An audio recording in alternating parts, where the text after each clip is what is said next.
mengikuti, mentaati setan dan tidak mengaku ada tambahannya nih, ada tambahannya. Ini saya jawab loh, buat tambahannya. Lu kan Anda bertanya. Berarti boleh mengikuti setan kalau sejajar dengan perintah Allah. Kalau setannya benar ya nggak apa-apa lah. Kalau setannya benar. Ada setannya benar. Kalau setannya benar nggak apa-apa. Ada setannya benar. Di dalam kalau setannya benar. Sebentar, lanjut dulu. Waktu siapa ini? Waktumu. Oke, baik. Selanjutnya. Artinya Nandar, ketika mengambil sesuatu sebagai ilah, maka dihukumi di detik yang sama, dihukumi itu sebagai peribadahan kepada sesuatu itu. Sepakat? Enggak sepakat. Tadi kamu barusan bilang iya. Bisa saya jawab. Yesus aja mengikuti iblis di dalam Matius 4 nomor 6. Mengiyakan doa. Aduh. Iblis. Nandar, dengarkan saya Nandar ya. Saya jawab. Ini hak jawab saya. Ini waktu saya loh Nandar. Silakan waktu saya kamu tanya. Waktu tadi saya jawab sama kamu nggak boleh. Loh, saya tanya. Tadi waktu kamu saya jawab nggak boleh. Biarkan saya sekarang yang mengontrol. Saya mengontrol. Sudah mulai panik. Oke. Baik. Kamu nggak bisa waktu lagi Nandar. Baik Nandar. Sekarang begini, intinya begini. Kamu bilang tadi, kalau kami hidup di zaman Muhammad, kami akan mentaati Muhammad karena perintah Muhammad itu adalah perintah Allah, betul? Ya. Oke, baik. Nandar, cium batu ke Arab, perintah Allah apa perintah Muhammad? Itu sunnah Nabi Muhammad. Perintah Allah apa perintah Muhammad? Nggak ada. Bingung nggak? Cium batu ke Arab, dengar. Cium batu ke Arab. Tanya. Waktu saya. Cium batu ke Arab, makasih Pak Emin. Perintah Allah A atau B perintah Muhammad? Nggak ada perintah Nabi Muhammad mencium batu. Coba tunjukkan. Di mana hadisnya? Berarti orang Islam nyium-nyiumin batu ke Arab perintah siapa itu? Nggak ada perintah, makanya Berarti mereka mengikuti siapa? Mengikuti siapa? Orang Islam mengikuti siapa? Mengikuti siapa mereka? Mereka mengikuti siapa? Anda akan menjawab. Mereka mengikuti siapa? Ini saya jawab. Saya jawab kan? Saya jawab. Nah, tidak ada perintah untuk mencium batu hajar aswad. Oke, berarti kalau nyium-nyiumin batu Ini saya jawab dulu sampai selesai, jangan dipotong. Nah, kita mengenal dengan sunnah. Ada sunnah itu ada sunnah qauliyah, ada sunnah. Aduh,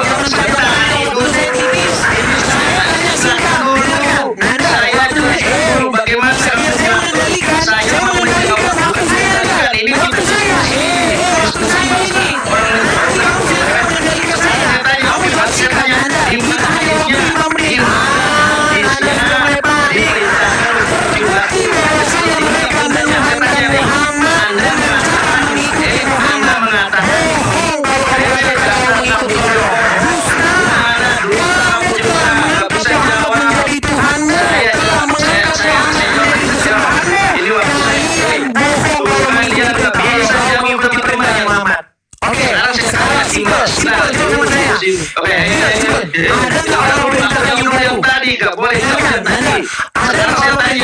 Sekarang saya tanya di mana ada perintah nyium batu di dalam hadis? Coba tunjukkan. Tunjukkan hadisnya perintah menyium batu. Ada nggak perintah Allah nyium batu? Nggak ada. Sekarang orang Islam nyiumin batu ke Arab. Nggak ada perintahnya. Orang Islam nyiumin batu ke Arab. Nabi Muhammad.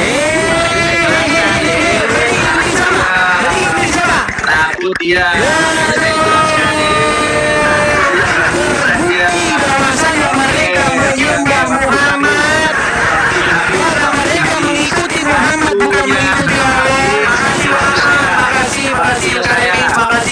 Waktunya saya sekarang, teman ya. Orang Yesus saja mengikuti perkataan iblis. Coba apakah Yesus menyembah iblis gitu? Saya tunjukkan ayatnya.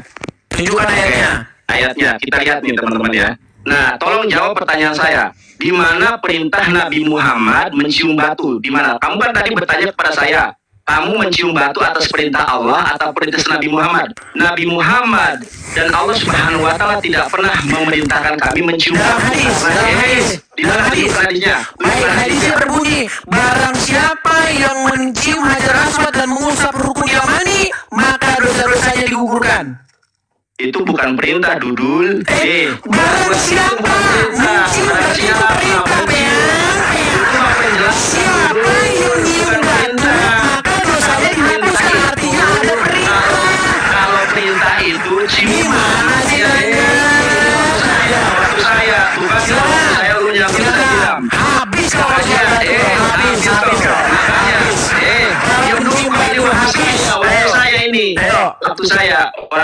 Waktu saya ini coba kita lihat. Yesus aja mengikuti perkataan iblis di dalam Matius 4 nomor 6. Kita perhatikan ya. Bacakan. Oke. Timernya dimulai ya, Dis. Udah gimana waktunya? Nah, di sini ada iblis berkata, lalu berkata kepadanya, jika engkau anak Allah, jatuhkanlah dirimu ke bawah, sebab ada tertulis mengenai engkau, ia akan memerintahkan malaikatnya, dan mereka akan menata engkau di atas tangannya, supaya kakimu jangan teratuk batu. Iblis saja berkata benar di sini. Ini sesuai dengan Mazmur 91 nomor 11 sampai 12. Iblis saja diikuti oleh Yesus. Nah, sekarang saya tanya sama kamu. Mana di situ diikuti, Sebentar. Ngikutin dia. Ini ngikutin Mazmur, Dudul. Enggak, mana di situ Yesus mengikuti iblis, mana? Dengarkan saya. Sekarang saya tanya sama kamu. Enggak, saya cuma pengen meluruskan dari kamu. Di mana di situ Yesus mengikuti iblis? Ini, oke, saya tunjukkan nih. Yesus mengikuti iblis nih. Mana? Ini, coba kamu baca. Maka Yesus dibawa oleh roh ke padang gurun untuk dicobai iblis. Ternyata dia mengikuti. Dan setelah berpuasa 40, dengarkan saya. Lalu datanglah si pencoba itu dan berkata kepadanya, jika engkau anak Allah, perintahkanlah kepadaku supaya batu itu menjadi roti. Apakah Yesus menuruti? Coba baca ayat kelimanya. Yesus digendong oleh iblis. Coba baca. Apakah di situ Yesus menuruti? Baca dulu. Kemudian iblis membawanya ke kota suci. Yesus mengikuti iblis dan digendong oleh iblis ini. Di mana di situ digendong? Di mana di situ digendong? Oke, baik, sekarang saya tanya, bagaimana cara iblis membawa Yesus? Kalau nggak di mana di situ digendong? Sekarang saya tanya, bagaimana Yesus dibawa oleh iblis? Kalau nggak diikuti. Dari mana kamu yang digendong? Kamu kan bertanya. Kamu yang mengatakan digendong, Nanda. Di mana di situ digendong? Tunjukin di mana digendongnya, di mana? Kalah debat kau, dengarkan saya. Dengarkan saya. Kemudian iblis membawanya ke kota suci. Sekarang saya tanya, ketika iblis membawa Yesus ke kota suci, Yesus ikuti apa enggak? Di situ pengertian membawa ke suci itu apa? Saya tanya terus kepada kamu. Pengertian membawa ke kota suci itu apa? Diam.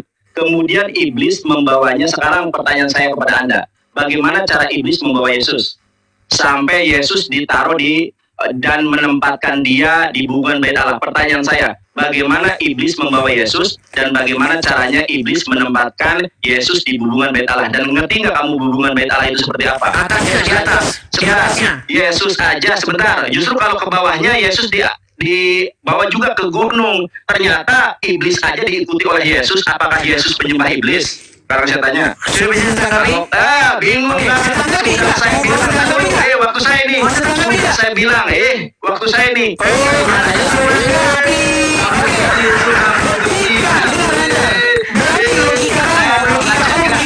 Itu saya menggunakan logika yang sama. Saya selesaikan ayatnya. Saya silakan iblis ini bekerja sama dengan Roh Kudus loh. Baca Matius 4. Sekarang saya tanya, bagaimana cara iblis membawa Yesus dan kenapa Yesus mengikuti iblis? Kemudian bagaimana cara iblis menempatkan Yesus di atas bubuhan bait Allah? Dan jelaskan kepada saya apa bubuhan bait Allah. Ternyata Tuhanmu saja itu mengikuti iblis. Apakah Yesus menyembah iblis? Saya tanya. Ayo kan. Kalau karena mengikuti, apakah Yesus patuh kepada iblis? Ternyata Yesus patuh kepada iblis. Dibawa ke bubuhan bait Allah, ditaruh di bubuhan bait Allah, dia ikut. Kemudian dibawa ke atas gunung, dia ikut. Apakah iblis tidak diikuti oleh Yesus? Apakah iblis tidak dipatuhi oleh Yesus? Ternyata Yesus patuh kepada iblis. Apakah iblis disembah oleh Yesus? Saya tanya. Kalau kamu menggunakan standar itu, maka Yesus pun menyembah iblis kalau saya menggunakan standar yang kamu pakai. Ayo kon, tidak ada debater Kristen yang sanggup mengalahkan saya. Bingung kan? Jawab pertanyaan saya. Silakan. Oke. Bagaimana cara bagaimana cara iblis membawa Yesus? Yang kedua, bagaimana caranya iblis membawa Yesus ke hubungan bait Allah dan meletakkan di hubungan bait Allah. Yang ketiga, kenapa Yesus kok patuh kepada iblis? Ternyata kalau kita menggunakan persepsi dan asumsi yang sama, ternyata Yesus juga patuh dan taat kepada iblis. Kalau dia menolak bisa, kenapa dia turut? Kemudian, bagaimana caranya Yesus dibawa oleh iblis ke atas gunung? Kenapa Yesus ngikutin iblis? Jawab, Gon. Baik, saya jawab ya. Oke. Baik, saya jawab. Ayo. Waktunya Nandar. Silakan. Baik, saya tanggapi ya. Belum, waktunya belum. Oke, kirim undangan. Oke. Terima kasih ya. Saya akan jawab Nandar ya. Apakah Yesus sampai ditaklukkan oleh iblis? Karena setan mencoba Yesus itu terus sampai nanti final, sampai nanti di kayu salib. Bahkan terakhir, saat terakhir. Nandar, saya mau ngomong nih, kamu jangan ketawa. Saya nggak tanya Di itu. saat terakhir, bahkan di saat terakhir, ketika Yesus hendak menghadapi penyaliban, Yesus masih saja digoda oleh setan supaya Yesus tidak menghadapi hukuman salib itu. Asumsi. Tetapi Yesus berkata, bukan kehendakku yang jadi, tetapi kehendakmu. Sekalipun Yesus mencobai, sekalipun setan mencobai iblis, tapi Yesus tidak pernah takluk sampai ditakluk. Sekarang logikanya. Saya tanya. Menanggapi ini. Saya menanggapi kan?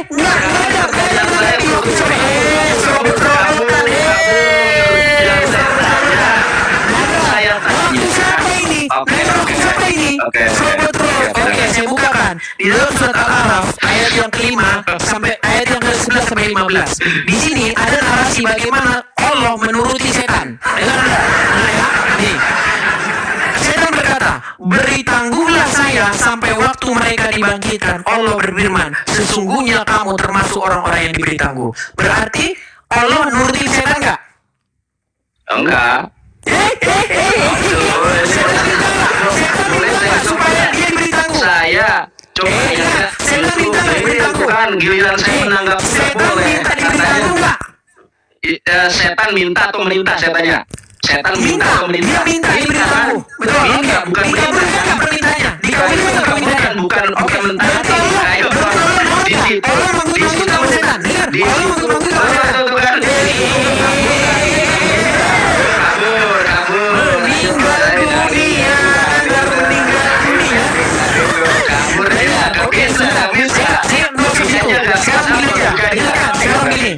Sekarang logikanya waktu saya habis kau ambil loh. Waktu saya kau ambil loh. Cuma 5 menit nih. Sekarang gini Nandar.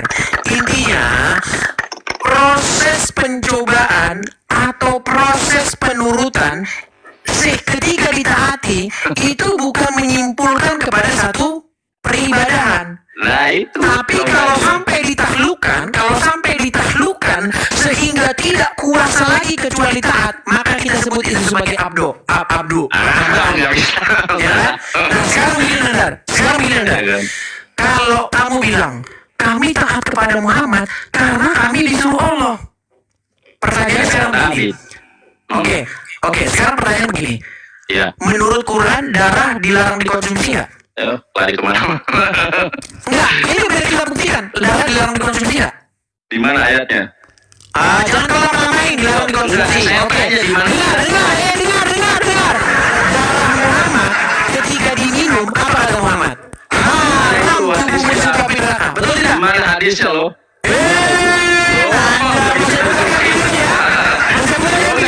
Hadisnya. Ada nggak riwayat darah Muhammad diminum? Ada nggak? Kalau kita menampilkan data itu, datanya kita. Ada nggak riwayat darah Muhammad Saya minum? kayak gini nih. Ada nggak riwayat darah Muhammad minum? Enggak, saya nggak tahu, makanya saya tanya. Saya nggak tahu dia Saya memang nggak tahu. Menurut Quran disuruh mengatakan perkataan yang benar, betul? Surat Al-Ahzab ayat 70. Iya, terus? Oke, tapi menurut hadis kalian dibolehkan oleh Muhammad berdusta dalam 3 hal, betul? Di mana itu hadisnya?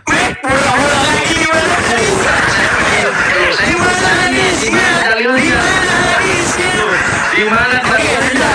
Nggak tahu kok. Oke, sekarang gini, pernah nggak Muhammad kena sihir selama sebulan? Nggak tahu saya. Nggak tahu semua.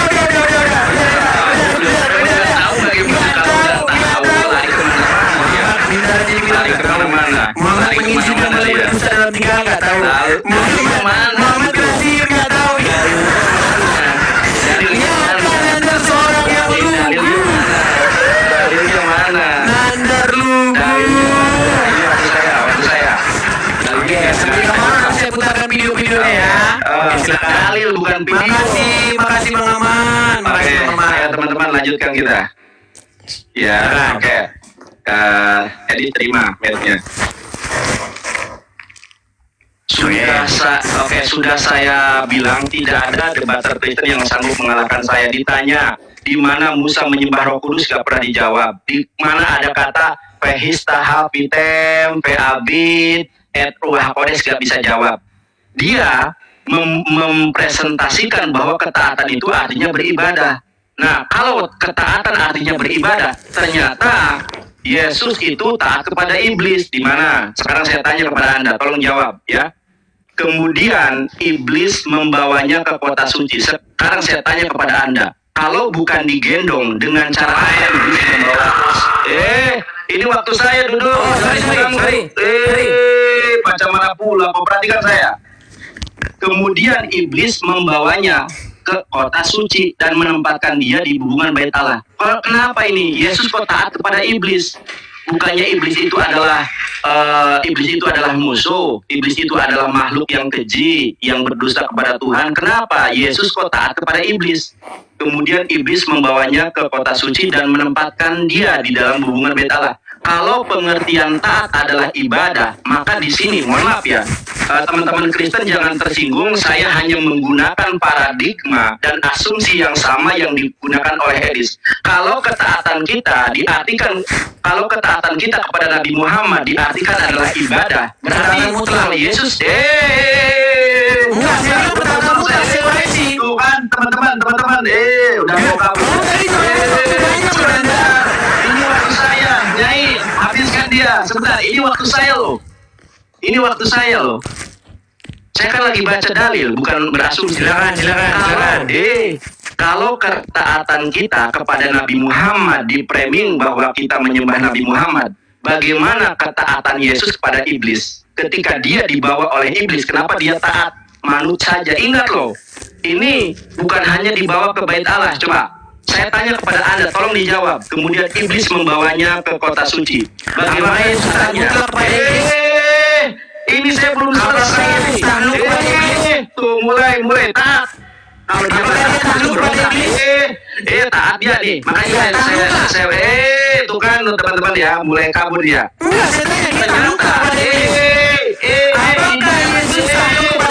Teman-teman udah kerja-kerjang dia. Coba. Coba teman-teman ya. Saya hanya bertanya apakah dia takluk dan iblis?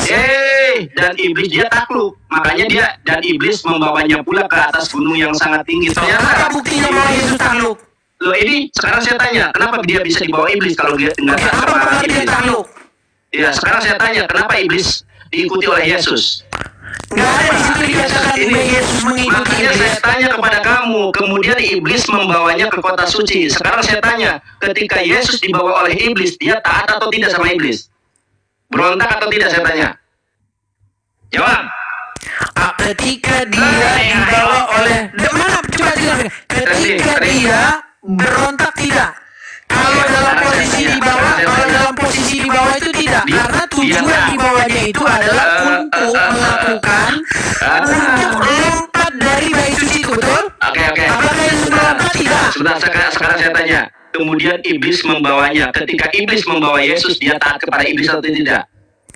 Di situ tidak ada narasi dia taat atau tidak. Jadi sama. Bahkan Nabi Muhammad sama Nabi Muhammad di bawah juga hubungan baik Tuhan di dalam Al-Quran juga. Itu menjadi satu Di pertanyaan. dalam Maksudnya di bawah itu bagaimana? Bingung dia.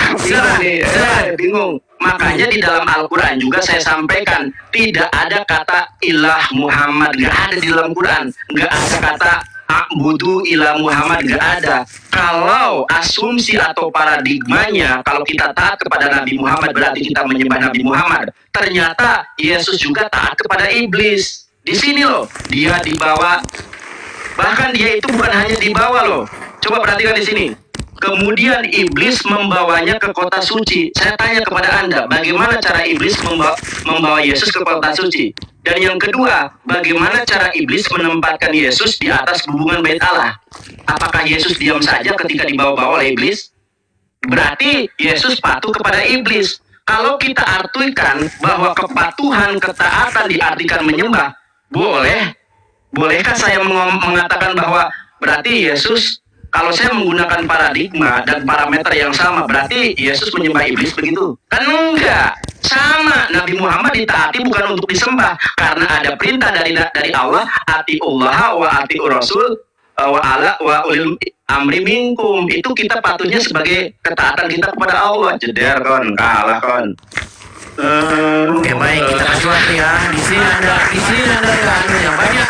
Di sini lah banyak muslim itu nggak ngerti, nggak tahu ya. Oh, ya, kurang lagi benturin kepala Nandar Kubin ya Nandar ya, kurang-kurangin benturin kepala Kubin. Nandar, dengarkan Nandar.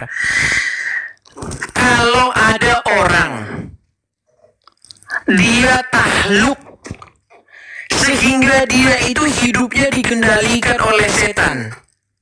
Dia tidak punya kuasa selain daripada patuh taat kepada setan. Mutlak. Berarti disebut tadi dia melakukan peribadahan atau mengambil setan itu sebagai ilahnya. Setuju? Mana mikrofonmu? Sorry. Mute. Gimana? Aduh, gak gimana. Saya tanya gimana? Gimana? Seorang muslim harus menaklukkan diri pada Muhammad gak? Enggak ada kata takluk. Di mana kata Al-Quran ada kata takluk? Enggak, seorang muslim harus gak menaklukkan diri pada Muhammad? Ya makanya di mana dalil Qurannya ada?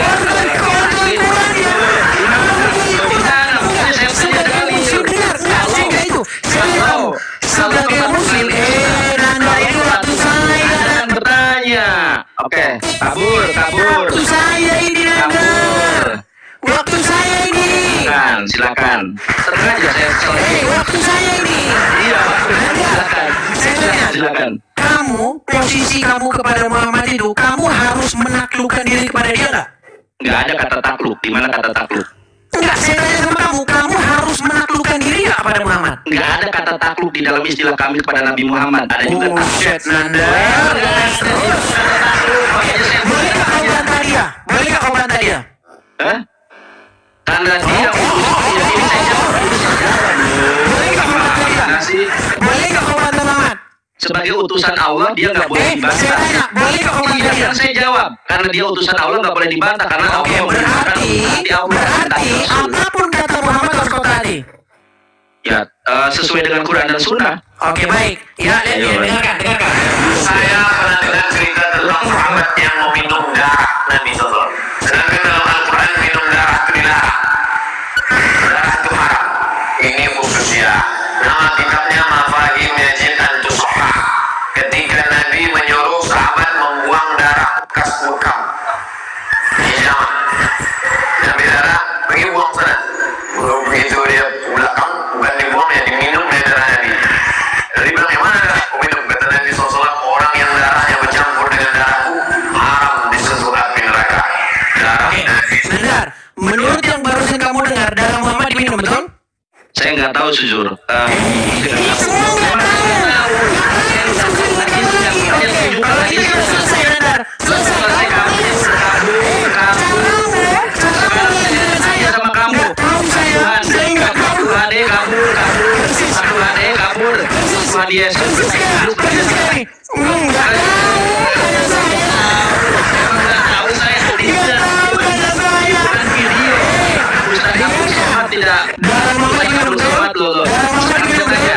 Sekarang saya tanya, kenapa pertanyaan saya nggak dijawab? Kenapa Yesus patuh pada iblis? Apakah Darah Muhammad diminum. Ngeri saudara-saudara. Korelasinya darah dengan penyembahan, saya tanya. Sekarang saya tanya. Sekarang menurut Quran darah dilarang nggak dikonsumsi? Ya makanya hadisnya di mana? Saya Baru tanya. dibacain. Itu bukan dibacain, itu mah ceramah ustaz. Berarti hadis yang sahih loh. Bukan bohong. Di mana hadisnya? Saya nggak mengatakan beliau bohong. Gini deh, saya jawab dengan saya jawab. Boleh atau tidak? Saya jawab boleh atau tidak? Bagaimana Anda melindungi Muhammad dengan cara Bukan ngewes. jelas sekali dikatakan bahwa darah yang Muhammad diminum Itu ceramah. ketika diminum Yang dipotong. orang yang meminum darahnya Muhammad masuk surga. Sementara menurut Quran dilarang minum darah. Hadisnya. Tapi darahnya Muhammad diminum, ketika darah Muhammad diminum, orang yang meminum darahnya malah masuk Sekarang saya surga. tanya, pertanyaan saya nggak dijawab. Kenapa Yesus patuh pada iblis? Apakah kepada Waktu iblis? sore. Pertanyaan saya nggak dijawab. Oke, berarti kepada siapa yang lebih patuh? Kepada Allah atau kepada Muhammad? Sekarang saya tanya, kenapa Yesus patuh kepada iblis? Apakah iblis atau Tuhan? Ayo kan. Parameternya di situ. Loh, nggak bisa jawab. Bagaimana dengan hadis ini? Kamu nggak bisa main. Saya jawab. Oke, waktu saya sekarang. Waktu saya. Waktu saya jangan kabur kamu. Jangan Tinggal dijawab aja. Nggak tahu. jangan kabur. Nggak tahu. Kalau Nggak tahu. Nggak tahu. nggak tahu kok. Kalau nggak tahu katakan nggak tahu. Oke, sekarang Oke, waktu berarti saya. nggak tahu ya. Oke, Berarti waktu saya sekarang. Iya. berarti darah Muhammad diminum kamu mengelak ya? Nggak Kalau tahu bilang nggak tahu hadisnya. ya? Nggak tahu. Iya, nggak tahu saya hadisnya. Oke. Cie nggak tahu ya hadisnya coy. Hadis. Jangan kabur. Nggak tahu kau. hadisnya. Diam. Cara nulisnya nggak tahu hadisnya. Cie. Jangan kabur. Jangan kabur. Iya, intinya kamu sudah mengakui bahwa nggak tahu hadisnya. Jangan kabur. Padahal hadisnya ada. Ini nggak Saya kamu putarkan tanya saja ya. Saya putarkan lagi. Biar kamu nggak ngeles. waktu saya. Biar kamu nggak ngeles saja. Nih, biar kamu nggak ngeles nih. Waktu saya. Teman-teman jangan mulai. Ini waktu saya. Dis. Kenapa kamu nggak mau? Hei. Si Edis begitu saya bilang. Tidaknya mafahim medis dan Si Edis mulai. Nabi menyuruh sahabat membuang Teman-teman, ini si Edis saya lagi ngomong. Nah, pertanyaan saya. Kemudian iblis membawanya ke kota suci dan menempatkan dia di hubungan bait Allah. Pertanyaan saya, bagaimana kok Yesus taat kepada iblis di bawah dia tidak berontak? Berarti di sini adalah kepatuhan. Makanya kalau paradigmanya sama, parameternya sama, karena Yesus patuh kepada iblis diartikan menyembah. Ya, kalau kami taat kepada Nabi Muhammad diartikan menyembah, berarti Yesus juga menyembah iblis begitu. Kan tidak ada secara mutlak. Sekarang saya tanya sama kamu, bagaimana cara Yesus dibawa oleh iblis? Jawab. Bagaimana caranya tidak dijelaskan di situ? Makanya digendong mungkin bisa jadi. Nggak ada di situ dibilang digendong. Jangan kabur kau, jangan kabur. Nggak ada di situ dibilang digendong. Membawanya, perhatikan dari sini. Dan bahkan Roh Kudus itu bekerja sama dengan iblis. Coba, maka Yesus dibawa oleh Roh ke padang gurun untuk dicobai iblis. Ternyata bekerja sama. Apakah ini Tuhan juga iblis karena bekerja sama dengan Roh Kudus? Dan setelah berbuat Berarti kalau menurut iblis, ketika Allah menurut iblis tidak bisa dilarang. udah mulai. Logika kamu seperti itu. Ketika Allah menurut iblis gimana? Kemudian iblis membawa Yesus ke kota suci. Sekarang saya tanya, iblis dipatuhi, ditaati oleh Yesus tidak ketika Nggak ada di situ, nggak ada di situ dikatakan dipatuhi. Makanya saya juga nggak ada di dalam Al-Quran Nabi Muhammad diibadahi dan disebut ilah di dalam Quran, ada nggak? Iya, tetapi kamu melakukan peribadahan kepada Muhammad Ya, dengan cara sama. melakukan diri kamu kepadanya. Ternyata iblis juga melakukan ketaatan Apakah kepada Yesus iblis. menaklukkan diri? Apakah Yesus menaklukkan diri Apakah kepada Yesus iblis? menolak? Sekarang saya tanya, apakah Yesus Apakah dia menolak? menaklukkan dirinya? Apakah Yesus menolak? Tidak. Tidak, berarti Baik, apakah dia pertanyaan saya selanjutnya, apakah dia menaklukkan dirinya? Sekarang saya tanya, ya. Pertanyaan saya, apakah Yesus menaklukkan dirinya? Kemudian iblis kemudian iblis membawanya. Apakah Oke, Yesus selanjutnya, apakah di situ Yesus menaklukkan dirinya? Oke, menaklukkan dirinya karena dia patuh. Oke, apakah iblis ketika iblis berkata, jika engkau anak Allah, jatuhkanlah dirimu ke bawah. Apakah Yesus taat? Apakah Yesus taat?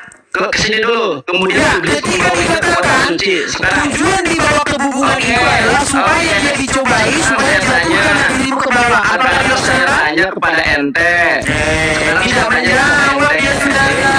Jangan kabur, jangan kabur, jangan Dia kabur. ketika disuruh jatuhkanlah dirimu ke bawah. Apakah Jangan Yesus taat? kabur, jangan kabur. Kemudian iblis membawa Yesus. menjadi satu bukti bahwasanya Yesus tidak menaklukkan dirinya kepada iblis. Saya tanya. Berarti dia tidak menaklukkan dirinya kepada iblis. Ini nggak bisa Berarti dia jawab tidak teman-teman ya. menaklukkan dirinya kepada iblis. Makanya Edis, benar. Makanya paradigma yang sama bisa saya gunakan untuk Kristen kalau saya menghujat. Ternyata Yesus pun patuh kepada Ya. iblis. Apakah dia menaklukkan dirinya? Bukan, sebentar. Ketika iblis membawa Yesus, saya tanya nih, Yesus menolak atau tidak? Patuh enggak? Tidak ada di situ narasi dia nolak. Nah, tidak ada narasi nolak. Sekarang saya juga, di mana narasi Al-Quran ada a'budu ila Muhammad? Di mana ada kata Kalian tidak bisa menolak apapun kata Muhammad. Nah, sekarang tunjukkan. Sekarang ini kan waktu saya. Tunjukkan di dalam Al-Quran ada ilahun Muhammad. Ya, barang siapa yang taat kepada Muhammad sama dengan taat kepada Allah. Kiranya ini, yang Iya, kedua, barang siapa yang taat kepada Muhammad sama dengan taat kepada Allah. sekarang saya tanya kepada Anda. Sekarang saya tanya kepada Anda. Bukti bahwa kalian menuhankan Muhammad adalah ketika Muhammad berkata kalian tidak boleh Sekarang saya menuhankannya. tanya kepada Anda, di mana di dalam Al-Quran ada ta'abud ila Muhammad satu, yang kedua ilahun Muhammad, di mana ayatnya? Tunjukkan. Ya, sami'na wa ta'na itu. Samina wa ta'na itu bukan ilahun, dudul. Oke, kalau kamu sami'na wa ta'na kepada iblis, kamu menghilangkan dia enggak? Enggak. Waktu saya sekarang, waktu saya. Sekarang waktu saya. Nggak bisa jawab ya. Matikan musik Anda. Matikan musik Anda. Sebentar. Ini waktu saya. Oke, dengar. Kalau seseorang sami'na wa ta'na kepada iblis, berarti siapa yang diilahkan orang itu? Enggak ada. Kalau samina wa ta'na kepada iblis adalah menghilangkan iblis. Orang Yesus saja taat kepada iblis. Nanda, dengarkan. Yesus saja taat kepada iblis. Kalau ada seseorang dia sami'na wa ta'na kepada iblis, siapakah ilahnya orang tersebut? A. Allah, B. Iblis. Orang Yesus saja taat kepada iblis. Bukan jawab dia, saudara. Enggak loh. Terakhir, ketika orang sami'na wa ta'na kepada iblis, siapakah ilahnya seseorang itu? A. Allah, B. Iblis. Samina wa ta'na kepada iblis enggak? Iblis bukan ilah. Ketika seseorang sami'na wa ta'na kepada iblis, maka dia mengilahkan Allah atau mengilahkan iblis? Enggak mengilahkan iblis karena enggak ada kata ilah. Berarti mengilahkan Allah. Berarti mengilahkan Allah. Ya, sama kayak Yesus ketika Yesus. Sebentar, berarti mengilahkan Allah. Berarti orang yang mengilah seperti orang yang mengilahkan Allah harus sami'na wa ta'na kepada iblis, betul? Sama seperti Matius 4 nomor 1. Dia tidak menjawab, saudara-saudara. Ini pencobaan turun. Maka Yesus Ketika dibawa oleh orang Roh Kudus untuk melakukan dicobai sami'na wa iblis. ta'na kepada iblis, kepada siapakah orang tersebut mengilahkan diri? Ketika Yesus dicobai iblis, kenapa dia taat kepada iblis? Ayo, Ini sudah waktu saya orang. Ketika Yesus dicobai iblis, kenapa Ini taat waktu kepada saya, iblis? Nandar. Betulkah ini waktu saya? Iya, Betulkah ini waktu saya? Benar. Oke, pertanyaan saya kepada kamu, ketika seseorang patuh taat kepada iblis, siapakah ilahnya orang tersebut? A. Allah, B. Iblis. Bukan ilahnya, bukan iblis, sama seperti Yesus. Oke, ketika berarti dicobai ilahnya adalah iblis. Allah. Ilahnya adalah Seperti Allah. Yesus. Seketika Yesus. Aduh, Saya menjawab. Saya menjawab. Berarti ilahnya sama. Berarti sama ilahnya. Ini saya jawab. Sama. Berarti ilahnya sama. Saya boleh jawab apa enggak? Pertanyaan saya, ketika seseorang sami'na wa ta'na kepada iblis, berarti ilahnya dia Allah atau iblis? Boleh saya jawab? A. Allah, B. Iblis. Boleh saya jawab? Ya, A. Allah, B. Iblis. Boleh saya jawab? Meninggal dunia. Yesus juga. Meninggal dunia. Bisa dia. Oke, sekarang. Yesus Sekarang. dengar. Dengarkan Saya jawab dulu. Dengarkan. Waktu saya loh, Nandar. Ini waktu saya loh. Kamu kan Waktu saya loh ini. Waktu saya loh ini. Ini waktu saya loh. Bertanya. Ini waktu saya ini. Bertanya. Saya nggak perlu kamu jawab. Kalau kamu tidak menjawab, saya lanjutkan arti saya. Ngapain? Oh, berarti nanti selanjutnya kamu saya ganggu terus ya. Saya. Selanjutnya kamu saya ganggu terus seperti nanti. Kamu kan bertanya. Wah, si Nandar sudah panik, saudara-saudara. Kamu bertanya. Boleh saya Terbukti dia jawab? menuhankan Muhammad, saudara-saudara. Si Nandar menuhankan Muhammad, saudara-saudara. Yesus patuh kepada Dia Injil. harus patuh dan taat, saudara-saudara. Di sini juga Yesus patuh Memberikan, kepada saudara. Di sini Yesus patuh kepada iblis. Karena kamu sudah tidak menjawab, karena kamu sudah tidak fair. Di waktu saya kamu ngomong terus, sementara di waktu kamu saya diam, maka kita sudah diskusinya. Baik, terima kasih Anda. Kabur. Ya, terserah kau. Kalau mau bilang kabur, terserah. Terserah, mau bilang kabur pun terserah. Saya mau ngomong terus. Kalau seandainya kamu katakan Yesus sakmina watokna kepada iblis, ketika iblis mengatakan jika kau adalah jatuhkan diri ke bawah, maka Yesus sudah menjatuhkan diri ke bawah. Justru karena dia tidak sakmina watokna kepada iblis, Nandarnya. Aduh, bukan kabur, dia hanya ngomong terus. Gila, tadi waktu saya kasih kesempatan ngomong waktunya dia. Giliran waktu dia ngomong terus. Macam orang panik, ditanya siapa yang dituhankan, bingung. Aduh, sudah berapa jam sih teman-teman? Sudah berapa jam teman-teman? Sudah 3 jam teman-teman. Teman-teman, terima kasih banyak ya teman-teman ya. Bang Aman, Kak Remin, Nyaprut, Kak Remince, kemudian teman-teman yang lain. Terima kasih ya teman-teman ya yang sudah support saya. Terima kasih teman-teman. Tuhan memberkati kalian semua teman-teman. Teman-teman, sekali lagi ya teman-teman ya. Saya iklan dulu teman-teman. Kita